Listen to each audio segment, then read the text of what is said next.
दोस्तों मैं विजय आप सभी स्टूडेंटों का दिल से बहुत बहुत स्वागत करता हूं अपने चैनल में। दोस्तों आज के वीडियो में हम लोग मैथ के स्पेशल क्वेश्चन को डिस्कस करने वाले हैं जो कि हर एग्जाम में लगभग यहां से प्रश्न बनते हैं। तो आपसे रिक्वेस्ट इतना है दोस्तों कि वीडियो के अंत तक आप बने रहें इन सारे प्रश्नों को जानने के लिए। और चैनल को पहली बार अगर दोस्तों विजिट करें तो प्लीज़ चैनल को जरूर सब्सक्राइब करें। जैसे कि आप देख रहे हैं कि यहाँ पर क्वेश्चन है कि एक समकोण त्रिभुज के आधार की लंबाई 5 मीटर दिया गया और उसके कर्ण की बात करें 13 दिया गया है, तो त्रिभुज का क्षेत्रफल ज्ञात करिए। तो दोस्तों अगर आपको ट्रिपलेट याद है, इससे पहले मैंने जो है क्षेत्रफल से संबंधित मैथ का वीडियोस प्रोवाइड किया था, उसमें ट्रिपलेट के बारे में मैंने बताया था। अगर दोस्तों एक यहाँ पर 5 दिया गया है तो जो दूसरा होगा वो आपका लंब 12 होगा और सबसे बड़ा जो होता है वो ऑलरेडी दिया गया है 13 होगा। तो ट्रिपलेट के अनुसार आपको ये पता चल गया। ट्रिपलेट याद है तो हो गया काम। अगर दोस्तों ट्रिपलेट आपको याद नहीं है तो कुछ इस तरह से आपको करना होगा।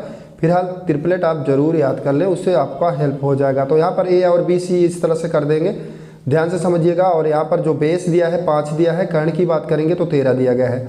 आपको बताना चाहेंगे कि जब यहाँ पर कर्ण निकालना होगा तो प्लस करना है और यहाँ पर आधार और जो है लंब निकालना है तो माइनस करना है दोनों डिजिटों के बीच में। तो फिलहाल यहाँ पर हम ए बी फाइंड आउट करना है। ए बी फाइंड आउट करने के बाद अब लंब होता है तो यहाँ पर अंडर रूट के अंदर हम 13 का होल स्क्वायर कर देंगे। क्लियर, 13 का होल स्क्वायर कर दिया और माइनस यहाँ पर 5 का होल स्क्वायर कर दिया। तो इस तरह से अगर हम करेंगे तो यहाँ पर क्या हो जाएगा 169 हो गया ये, और यहाँ पर 25 हो गया। क्लियर, तो ये चीज़ें हो गई। और इसको जब हम सिंप्लीफाई कर दिया तो 100 यहाँ पर लेस कर देंगे तो 144 होगा। 144 का मतलब 12 बराबर में 144 होता है। तो मैंने जैसे ट्रिपलेट में आपको बताया यहाँ पर 12 हो जाएगा। अब बात ये होती है कि दोस्तों यहाँ पर प्रश्न है कि भाई त्रिभुज का क्षेत्रफल ज्ञात करिए, वो भी समकोण त्रिभुज का। तो जो समकोण त्रिभुज का क्षेत्रफल होता है उसका सूत्र क्या होता है, आप यहाँ से ध्यान से समझेंगे कि यहाँ पर दिया गया है कि समकोण, ध्यान से समझिए, समकोण जो है त्रिभुज का क्षेत्रफल, जो क्षेत्रफल होता है वो होता है 1/2। ध्यान से समझिए, जो सूत्र होता है आपको बताना चाहेंगे कि 1/2 इंटू यहाँ पर होगा आधार इंटू ऊंचाई, आधार इंटू ऊंचाई हो जाएगा। क्लियर, तो इसी सूत्र पे आप रख देंगे और आपका आंसर निकल के आ जाएगा। तो 1/2 आप इस तरह से लिख दें। तो ध्यान से समझिए, 1/2 करना है, मल्टीपल कर देना। आधार आपका 5 ही दिया गया है, हमने लंब अभी 12 निकाल दिया तो 2 से कट कर दिया, 2 छंग 12 हो गया और 6 पंचे 30 हो गया दोस्तों। तो 30 मीटर का होल स्क्वायर कर ये हो गया। तो जो आंसर निकल गया 30 निकल गया। अल्टरनेटिव के अकॉर्डिंग देखेंगे तो सी आपका पूरी तरह से प्रश्न के अकॉर्डिंग राइट आंसर होगा। 12 मीटर लंबा है, 11 मीटर चौड़ा जो है एक मैदान के बाहर की ओर 1 मीटर चौड़ा रास्ता है। तो रास्ते का क्षेत्रफल ज्ञात करने की बोल रहा है। तो आपको पहले क्या करना होगा कि मैदान का क्षेत्रफल ज्ञात करना होगा। तो कुछ इस तरह से फिगर आप यहाँ पर देख रहे दोस्तों कि ये जो लंबाई दिया गया है ये 16 दिया गया है, चौड़ाई की बात करेंगे तो 11 दिया गया है। अब बात ये होती है कि अगर रास्ता की बात करेंगे एक चारों ओर प्लस अगर हम कर देंगे तो चारों तरफ अगर एक प्लस हो रहा है दोस्तों तो क्या हो जाएगा कि चारों ओर वहाँ पर यहाँ पर 1 हो गया, इधर 1 हो गया और ये 1 हो गया और ये हो गया। तो मतलब ये होता है कि अगर रास्ते को भी आप ऐड कर लेंगे तो यहाँ 16 के साथ 2 जोड़ देंगे, 11 के साथ 2 को ऐड कर देंगे। तो पहले क्या होगा कि मैदान का क्षेत्रफल हम चयन कर लेते हैं। तो ध्यान से समझिएगा कि मैदान का क्षेत्रफल की अगर हम बात करेंगे तो हमारा क्या हो जाएगा कि 16 इंटू 11 हो जाएगा। क्लियर, ये स्पेशल मैदान में यहाँ पर कर रहा हूँ बिना बढ़ाए हुए, तो 176 वर्ग मीटर करके हो जाएगा। क्लियर, तो ये आपका क्लियर हो गया। अब बात होती है कि जब हम इसमें जो है रास्ते सहित मैदान का क्षेत्रफल निकालेंगे तो 16 में 2 जोड़ दिया जाएगा तो 16 + 2 हो जाएगा, क्योंकि भाई एक जो है इधर भी साइड में बढ़ रहा है, एक उधर भी बढ़ रहा है। और यहाँ पर हम कर देंगे 11 के साथ भी 2 हमने ऐड कर देना, क्योंकि चौड़ाई लंबाई दोनों की तरफ चारों तरफ 2 रास्ता बढ़ रहा है।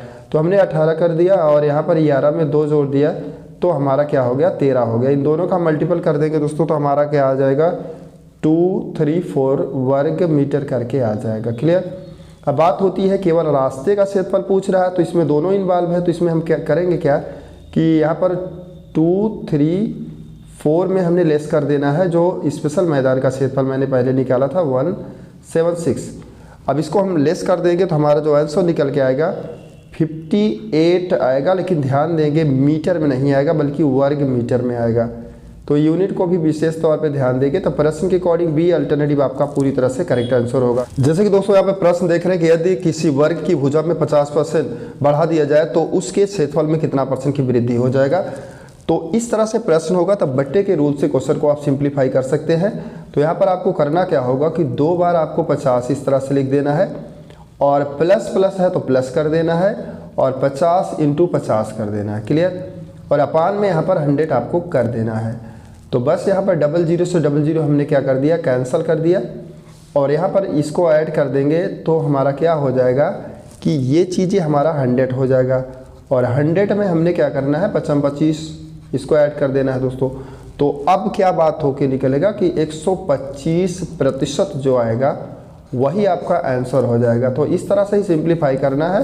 और प्रश्न के अकॉर्डिंग यहाँ पर अल्टरनेटिव की बात करेंगे दोस्तों तो सी अल्टरनेटिव आपका पूरी तरह से करेक्ट आंसर होगा। जैसे कि दोस्तों अगला प्रश्न देख रहे हैं कि एक घनाभ की लंबाई, चौड़ाई, ऊंचाई 12 मीटर दिया गया है, 4 मीटर दिया गया है, 3 मीटर दिया गया है। तो प्रश्न है कि अधिक से अधिक लंबे बांस की लंबाई ज्ञात करिए जो उसमें रखा जा सकता है। कहने का तात्पर्य होगा जब भी एग्जाम में प्रश्न कुछ इस तरह से बनेगा कि कोई कमरा है या कुछ भी एक प्लेस दे दिया जाएगा और बोलेगा उसमें कितने बड़े से बड़े बांस या बड़े से बड़े कोई भी छड़ को रखा जा सके। इस तरह से प्रश्न अगर आपके एग्जाम में बनता है तो आपको सिंपल तरीके से क्या करना होगा कि इन लंबाई, चौड़ाई, ऊंचाई को सबको अंडर रूट के अंदर रखना होगा। कहने का तात्पर्य हो गया कि 12 का होल स्क्वायर कर देंगे लंबाई का होल स्क्वायर, और आपको प्लस जो है चौड़ाई का होल स्क्वायर मतलब 4 का होल स्क्वायर कर देना है। उसके बाद आपको लास्ट में यहाँ पर जो आपका दिया गया है 3 का होल स्क्वायर कर देंगे। कहने का मतलब कि ऊंचाई का होल स्क्वायर कर दिया। अब यहाँ पर दोस्तों आप इसको सिंप्लीफाई कर लेंगे, इस तरह से ही करना है। तो 12 बार हमें 144 हो जाएगा, और प्लस 4 चौके 16 हो जाएगा, और 3 3 जा 9 आपका हो जाएगा। क्लियर। और इस चीज़ को सिंप्लीफाई अगर हम करेंगे तो हमारा पूरा निकल के आएगा 169 हो जाएगा।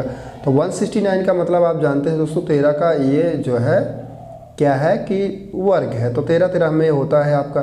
तो जो प्रश्न का आंसर होगा दोस्तों ये 13 मीटर होगा। सिंपल सा क्वेश्चन है लेकिन एग्जाम में बहुत बार पूछा जाता है। तो इस तरह से सिंप्लीफाई आप कर सकते हैं। यहाँ पर दोस्तों जैसे कि अगला प्रश्न देख रहे हैं कि 6 सेंटीमीटर के घन से 3 सेंटीमीटर आकार के कितने जो है घन काटे जा सकते हैं। तो जब इस तरह से प्रश्न एग्जाम में बनेगा तो काटे गए छोटे घनों की संख्या ही ज्ञात करना है, जैसे कि यहाँ पर प्रश्न में दिया गया है।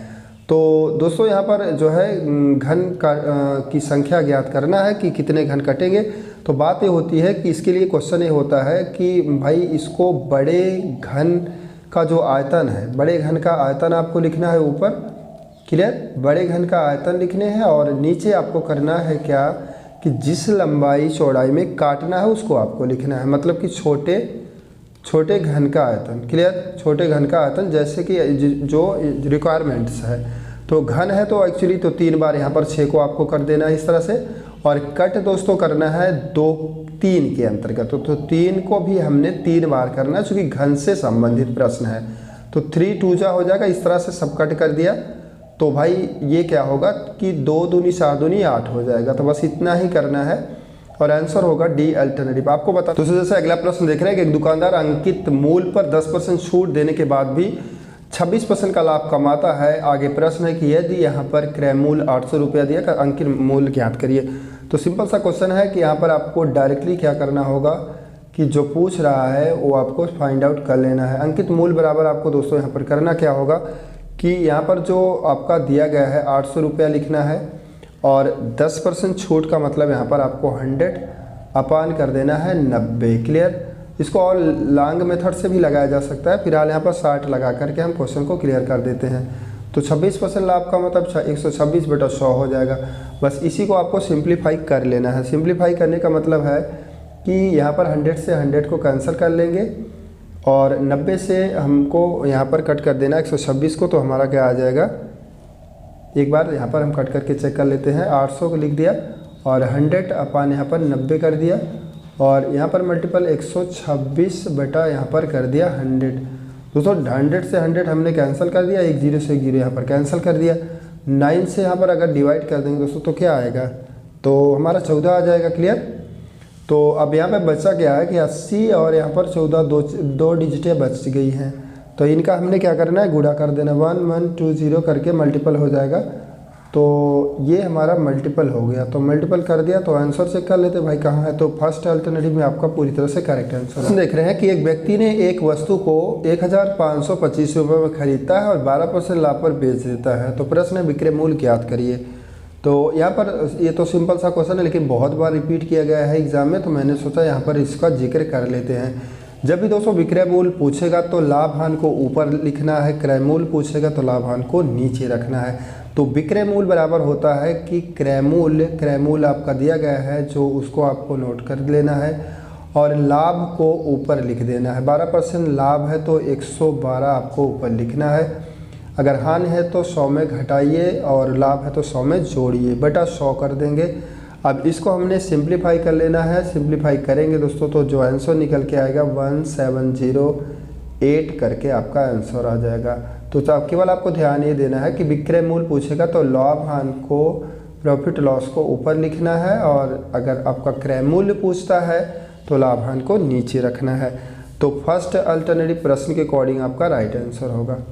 प्रश्न देख रहे हैं कि 8 पुस्तकों का क्रय मूल्य 6 पुस्तकों के विक्रय मूल्य के समान है। ध्यान से समझिए कि जब वर्ड समान या जो है बराबर की बात प्रश्न में करेगा तो आपको क्रय मूल्य का विक्रय मूल्य हो जाएगा, विक्रय मूल्य का क्रय मूल्य हो जाएगा। तो 8 पुस्तकों का क्रय मूल्य 6 पुस्तकों के विक्रय मूल्य के, तो बात होती है कि जो सीपी होगा, जो क्रय मूल्य होगा, अब ये 6 हो जाएगा क्योंकि यहाँ पर विक्रय मूल्य बोल रहा है। एसपी माने जो विक्रय मूल्य होगा वो 8 हो जाएगा, तभी तो लाभ होगा। और यहाँ पर ध्यान से समझिएगा 6 रुपये का आपने खरीदा, 8 रुपये का बेच दिया, तो जो प्रॉफिट होगा वो प्रॉफिट की बात करेंगे तो 2 हो जाएगा। लेकिन यहाँ पे प्रॉफिट परसेंटेज पूछ रहा है, तो प्रॉफिट परसेंटेज जब पूछेगा तो आपको करना क्या है कि प्रॉफिट लिखना है और इनटू यहाँ पर 100 कर देना है और नीचे सीपी को रख देना है। मतलब कि क्रय मूल्य आपका दिया गया 6 दिया गया, 2 से कट कर दिया तो 3 हो गया।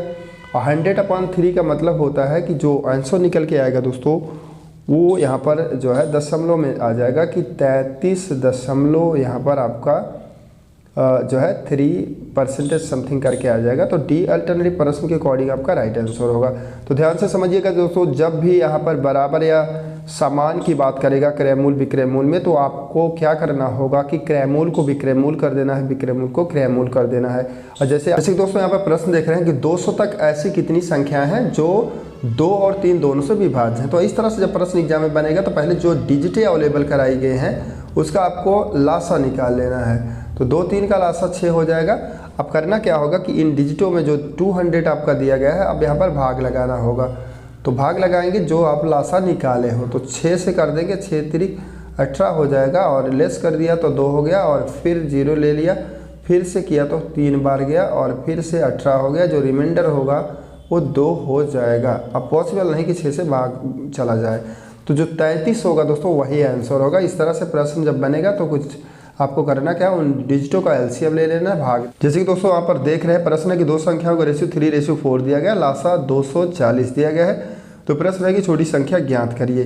तो आपको बताना चाहेंगे कि यहाँ पर हमने क्या करना है कि पहली संख्या और इनटू दूसरी संख्या लिख देना है और यहाँ पर आप बराबर कर देंगे लासा इनटू मासा। ये सभी को पता होगा कि ये हमारा ये फार्मूला हो गया। तो यहाँ पर क्या करना होगी, पहली संख्या को हमने क्या करना 3x मान लेना, दूसरी को 4x मान लेना है। तो और लासा ऑलरेडी यहाँ पर 240 दिया गया है। तो ध्यान से समझेंगे, 3x आपका पहली संख्या, 4x दूसरी संख्या, तो जो मासा होगा दोस्तों क्या होगा, इन्हीं पहली दूसरी संख्या में से मासा निकाल लेंगे क्योंकि लासा तो ऑलरेडी दिया गया है, तो मासा x ही आपका हो जाएगा। तो एक x से यहाँ पर हम कैंसिल कर देंगे, 4 से कर दिया तो हमारा क्या होगा 60 हो जाएगा और 3 से कट कर दिया तो हमारा क्या हो जाएगा 20 हो जाएगा। क्लियर। तो 20 निकल के आ गया। लेकिन प्रश्न में क्या बोल रहा है कि छोटी संख्या ज्ञात करिए। तो छोटी संख्या का मतलब हमने 3x मान रखा है, तो 3 इंटू कर देंगे 20, तो मतलब आपका 60 निकल के आ जाएगा। तो प्रश्न के अकॉर्डिंग आपका बी अल्टरनेटिव पूरी तरह से राइट आंसर होगा। तो दोस्तों